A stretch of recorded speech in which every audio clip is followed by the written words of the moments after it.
গর্ভে সন্তান রেখে কখনো নামাজ ছাড়ে না, গর্ভে সন্তান রেখে কখনো তাহাজ্জুদ ছাড়ে না, গর্ভে সন্তান রেখে কখনো রোজা ছাড়ে না, গর্ভে সন্তান রেখে কখনো আল্লাহর হুকুম তিনি ছাড়েন না।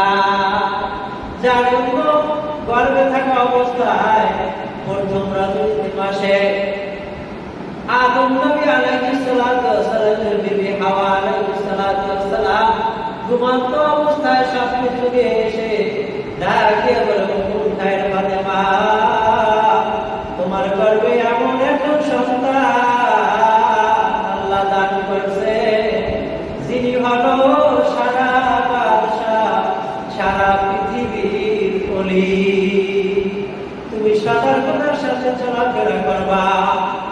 আবার দ্বিতীয় মাস যখন 2 মাস যখন উপস্থিত হয়ে যায়, 2 মাসের সময় আমাদের নবী মুহাম্মদুর রাসূলুল্লাহ সাল্লাল্লাহু আলাইহি ওয়াসাল্লামের বিবি হযরতে খাদিজা রাদিয়াল্লাহু তাআলা আনহা ঘুমন্ত অবস্থায় স্বপ্নে যুগে এসে ডাক দিয়ে বলে, খায়ের ফাতেমা, তোমার গর্ভের ভিতরে এমন একজন লোক আছে যিনি তামাম পৃথিবীর ভিতরে এমন একজন নাম নিয়ে আসবে, এমন একজন নামী দাবি হয়ে আসবে, তামাম পৃথিবীর ভিতরে সবার মুখে মুখে তার নাম থাকবে।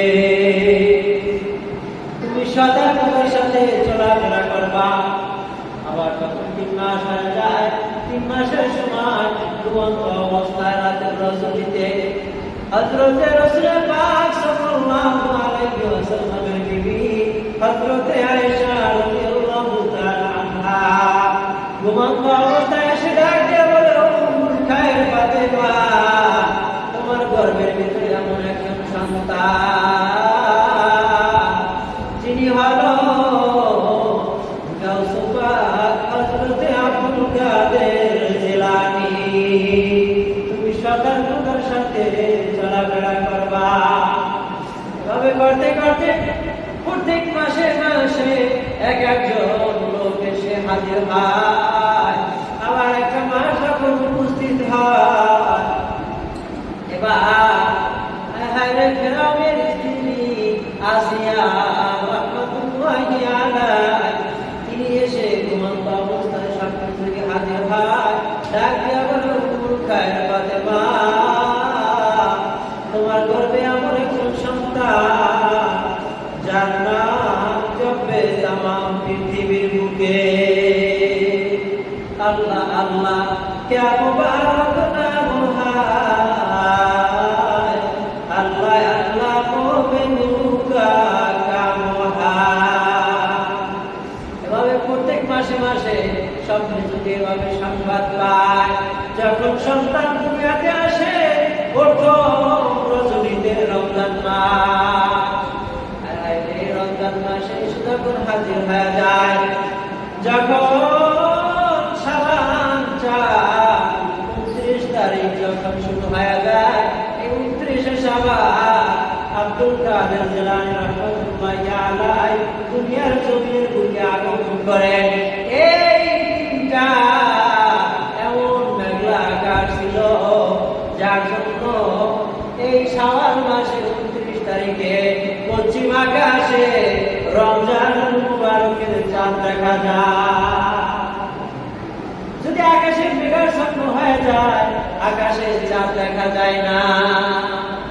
এখন তো বৈজ্ঞানিকের যুগ, আমরা চাঁদ দেখি না।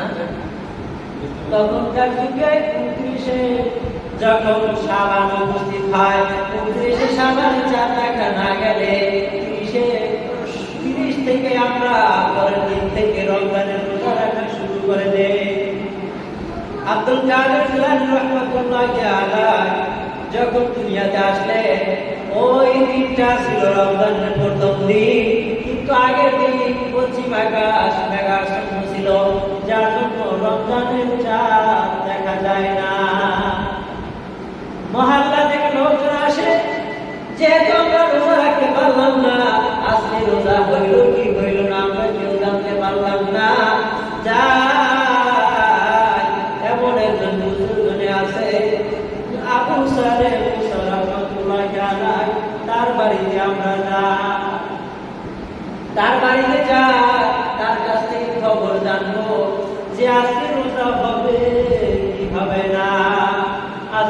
প্রথম রমজান কিনা এইটা জানার জন্য যখন আবু সালেহ মুসা রাহমাতুল্লাহি আলাইহির বাড়িতে হাজির হয়, বাড়িতে গিয়ে আবু সালেহ মুসা রাহমাতুল্লাহি আলাইহি পাওয়া যায় না। বিবিকে ডাক দিয়া বলে, আবু সালেহ মুসা রাহমাতুল্লাহি আলাইহির কাছে আসছিলাম, আজকে রমজান হয়েছে কি হয় নাই আমরা জানি না, কিভাবে আমরা জানবো? এবার ফাতেমা রাহমাতুল্লাহি আলাইহা যখন সন্তান ভোর রাইতে যখন আসে, এই সন্তান দুধ পান করলো, মধু পান করলো, যখন দিনের বেলা হয়ে যায় সন্তানকে বারবার দুধের কাছে নিয়ে যাওয়া হয়, কিন্তু সন্তান এক ফোঁটা দুধও পান করে না।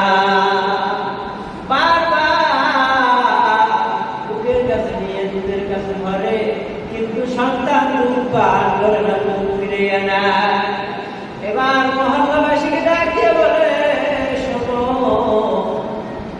আজকে রমজান মাস কিনা জানি না, তবে আমার সন্তান দুনিয়াতে আগমন করছে। যখন সকালবেলা দুনিয়াতে আসে তখন সন্তান দুধ পান করছিল, মধু পান করছিল।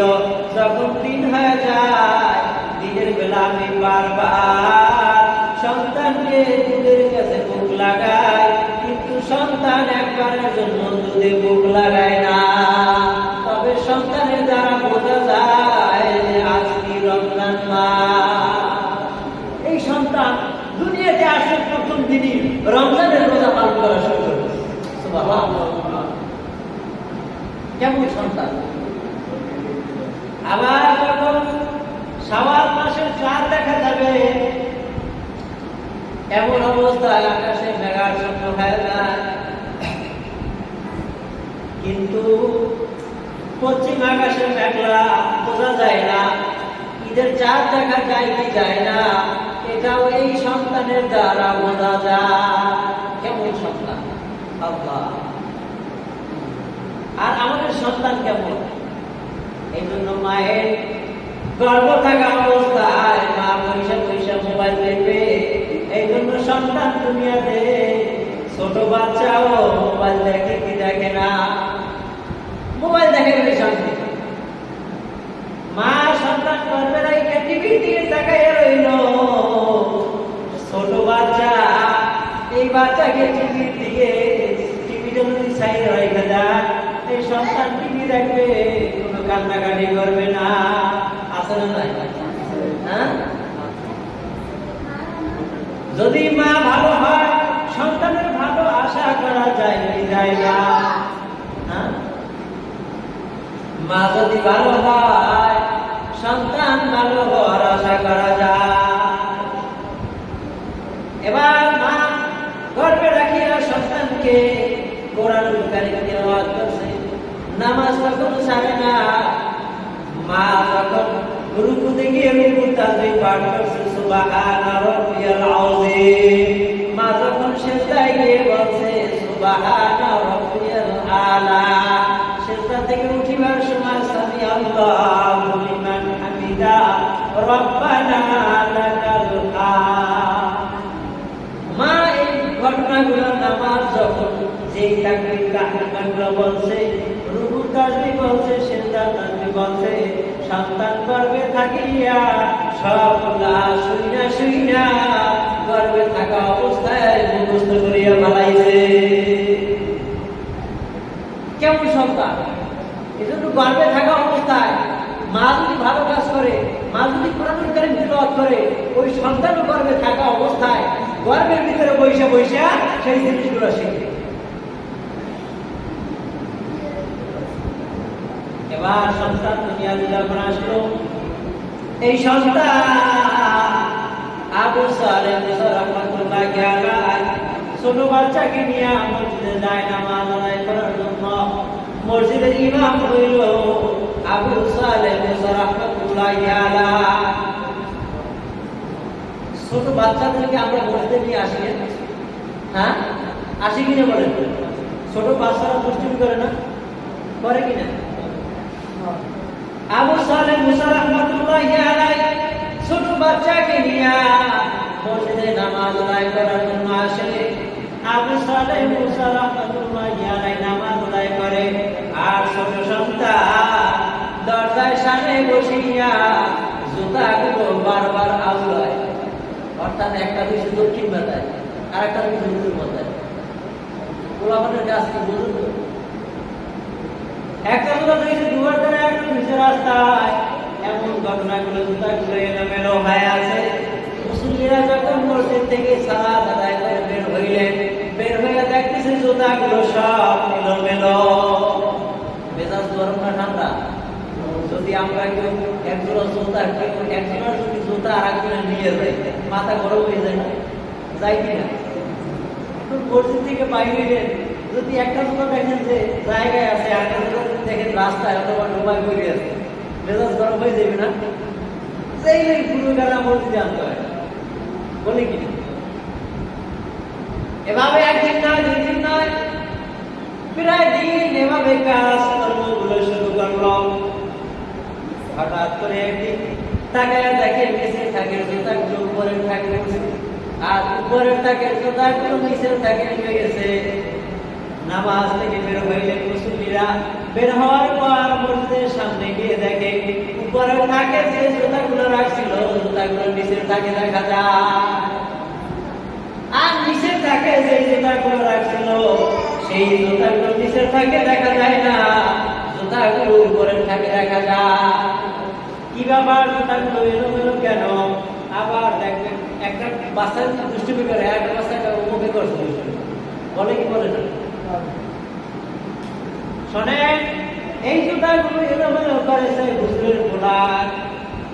হুজুরের সম্মান করি, হুজুরের পোলায় হুজুরের ছোট পোলার গড়িও লাগে, নামাজ পড়তে আয় আর পোলাই দুষ্টুমি করে। হুজুরের কিছু কম যায় না, হুজুরের কিছু কম যায় নাকি? সম্মানের মানুষ হুজুরকে সম্মান করে হুজুরের পোলায় জুতাগুলো এলোমেলো করিয়া ফালাইছে। হুজুর আপনার সন্তান জুতাগুলো এলোমেলো করে ফালাইছে দেখেন, কিন্তু আর কিছু বলে না, কারণ হুজুরের পোলা। কিছু দূর যাওয়ার পর আবু সালেহ মুসা রাহমাতুল্লাহি আলাইহি ডাকতে বলে, আব্দুল কাদের, তোমাকে আর মসজিদে আনা যাবে না। কেন বাবা, আমাকে মসজিদে কেন আনা যাবে না? তুমি মসজিদে আসলে দুষ্টুমি করো, জুতাগুলো এলোমেলো করিয়া ফালাও। বাবা, আপনারা যখন নামাজে যান মসজিদের ভিতরে প্রবেশ করে, কে জানো এসে ডাক দিয়ে আমাকে গাইবি ভাবে বলে, আব্দুল কাদের, উপরে থাকে যেই জুতাগুলো আছে ওই জুতাগুলো জাহান্নামী মানুষ, আর নিচের থাকে যেই জুতাগুলো এরা জান্নাতি মানুষ। জান্নাতি মানুষের জুতাগুলো উপরে থাকে উঠাইয়া দাও, আর জাহান্নামী মানুষের জুতাগুলো নিচের থাকে নামাইয়া দাও। আমার দোষ আছে? গাইবি ভাবে আওয়াজ, বাবা আমার তো দোষ নাই, আমি গাইবি ভাবে আওয়াজ আসে, সেই আওয়াজের মাধ্যমে আমি কাজ করি, বাবা বুঝতাম। পরের দিন আবার আসবো, নামাজে নিয়ে আসার পর মসজিদের কিনারে একটা খাল আছে, খাল কেন না? আব্দুল কাদের জিলানী রাহমাতুল্লাহি আলাইহি যখন নামাজ আদায় করা শুরু করলেন, এই আল্লাহর বান্দাগুলো সামনে মরুভূমির বালুর উপর দিয়ে খালি পায়ে দিয়ে হাঁটা যায় না, খালি পায়ে হাঁটা যায়, উঠে উঠে চামড়া পুড়ে যায়। আব্দুল কাদের জিলানী রাহমাতুল্লাহি আলাইহি এবার কিছু কিছু জুতা বাইসা বাইসা বাইসা বাইসা খালে চাইলে যায়, আর জুতাগুলো বাইসা বাইসা স্রোতে চলে যায়। নামাজ আদায় করার পর কিছু কিছু মুসল্লিরা জুতা তালাশ করে পায় না, জুতা কোথায়? মসজিদের আশেপাশে তালাশ করার পর কিন্তু জুতা তালাশ করে পাওয়া যায় না। জুতা কোথায় গেল? জুতা তো দেখি না। মেজাজ গরম না ঠান্ডা? মেজাজ গরম। জুতা কোথায়? হুজুরের কালকেও বললাম আপনার ছেলে আনবেন না, আপনার ছেলে দুষ্টমি করে আবার আসতে নিয়ে হুজুরও কথা বলে না, হুজুরও কেমন নিবে? হ্যাঁ বলি না? সামনে বের হওয়ার পর জুতা দেখা যায় না। কি ব্যাপার, জুতা কোথায়? আব্দুল কাদেরকে ডাক দিয়ে বলে, আব্দুল কাদের, জুতা কোথায়? জুতা রাখছো কোথায়? বলে দাও। কেন জুতা কেন দরকার? যার জুতা নাই সে খালি পায়ে হাইটা হাইটা যাইবে। জানো নি আব্দুল কাদের, মরুভূমি এই বালুর উপর দিয়ে খালি পায়ে হাঁটা যায় না। খালি পায়ে বালুর উপর দিয়ে হাঁটা যায়? খালি পায়ে হাঁটা যায় না। এই দুনিয়ার বালুর আগুন দিয়ে যদি হাঁটা না যায়, গরম বালুর উপর দিয়ে যদি হাঁটা না যায়, বাবা যাদের জোতা নাই তারা তো বালুর উপর দিয়ে হাইটা যাইবে। কিন্তু এই বালুর উপর দিয়ে যদি হাইটা যাইতে না পারে, তাহলে জাহান্নামে পুলসিরাতের ওই জাহান্নামের কোলের ভিতরে কেমনে পার হইবে? আর জাহান্নামের ভিতর দিয়ে কেমনে কেমনে বান্দারা হাঁটবে? এই জন্য দুনিয়াতে থাকা অবস্থায় একটু প্র্যাকটিক্যাল করব। কেমনে? বাবা সবাই যখন নামাজে ঢুকে যায়, গায়েবী ভাবে কে জানে সে বলে, আব্দুল কাদের, এই জুতার লোক জাহান্নামী, জুতা গুলো দিতে চাইরা দাও। আব্দুল কাদের, এই লোক জাহান্নামী, জুতা গুলো চাইরা দাও। কারণ জাহান্নামের ভিতরে ওই ব্যক্তিকে জাহান্নামের ভিতরে দুইটা জুতা পরিয়ে দেওয়া হবে, আগুনের জুতা। যেই জুতা দুইটা পরানোর সাথে সাথে ওই বান্দাদের মাথার মগজ পর্যন্ত টকবক টকবক করে ঘুরতে থাকবে। এই জন্য সেই আগুন কিভাবে জুতা পাই দেবে? এই জন্য বাবা ওই জাহান্নামের জুতা আমি রাখি নাই, জুতাগুলো খালে চাইরা দিয়েছি। তারা দুনিয়াতে থাকা অবস্থায় একটু প্র্যাকটিক্যাল করুন যে দুনিয়ার এই গরমের তাপটা কেমন। এই তাপের চাইতে 70,000 গুণ হচ্ছে জাহান্নামের আগুনের তাপ। ওই তাপ কিভাবে বাবা সহ্য করবে? এই জন্য আমি ওই জাহান্নামী ব্যক্তিদের জুতাগুলো ছাইরা দিয়েছি। কিছু কিছু লোক আছে, হুজুর এতদিন কিন্তু দেখছি, এখন এই গরম বালির উপর দিয়ে কি হাইটে যাওয়া যায়? হুজুর আপনি জুতা করে আমার দেন, আপনি একটু হাইটে দেন, পারেন? সম্ভব? সম্ভব না।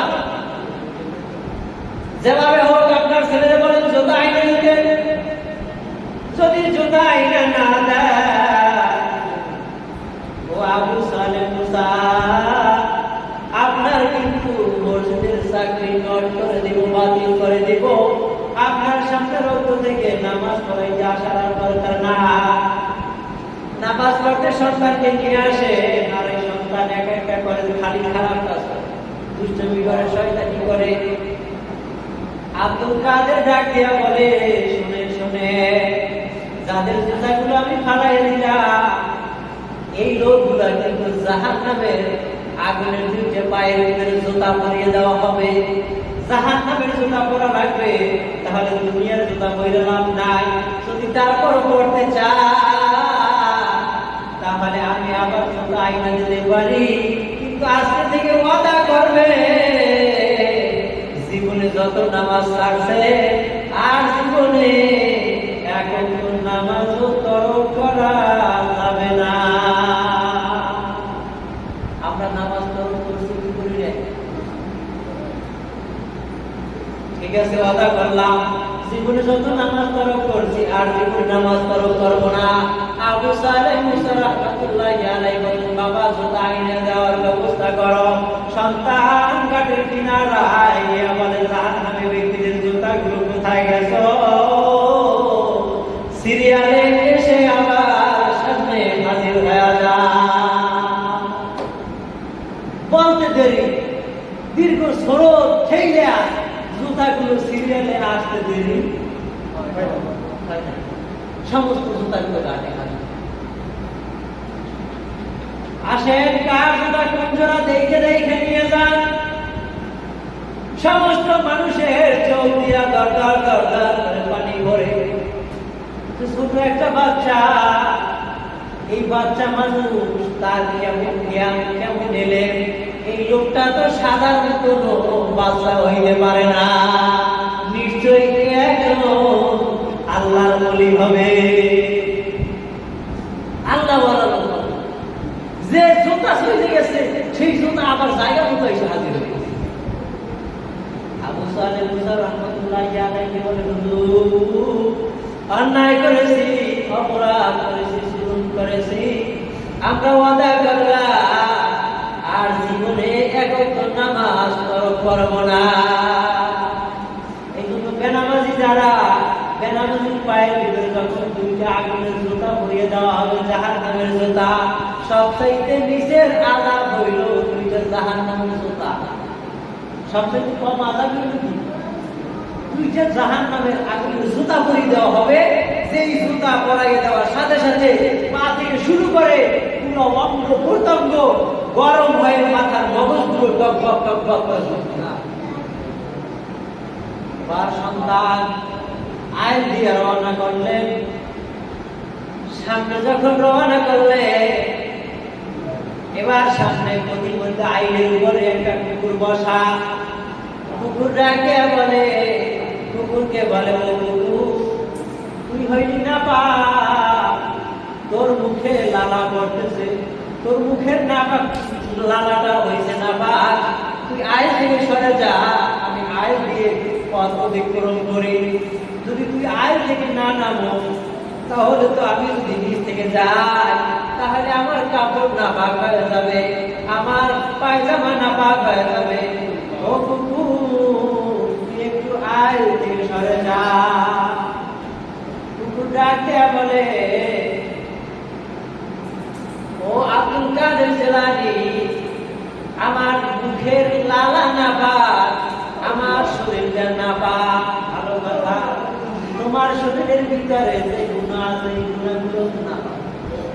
হ্যাঁ, আমাদের শরীরে গুনাহ আছে না নাই? এই গুনাহগুলো কি? গুনাহগুলো কি? শরীরে ময়লা লাগলে গোসল করলে ময়লা পরিষ্কার হয়ে যায়, তাই না? শরীরে ময়লা লাগলে ওযু করলে গোসল করলে শরীর পরিষ্কার হয়ে যায়। ও আব্দুল কাদের, আমার মুখের লালা যদি তোমার শরীরে লেগে যায় তাহলে এই লালাটা পবিত্র করার জন্য, পরিষ্কার করার জন্য এই অপবিত্র নাপাক লালাটা পবিত্র করা যায় কি যায় না? হ্যাঁ, পবিত্র করার ব্যবস্থা আছে না নাই? ও আব্দুল কাদের, আমার মুখের লালা পবিত্র করার ব্যবস্থা আছে। আমার শরীর যদি তোমার শরীর লেগে যায় তোমার কাপড় নাপাক হয়ে যাবে, কাপড়টাকে পাক করার ব্যবস্থা আছে, কিন্তু তোমার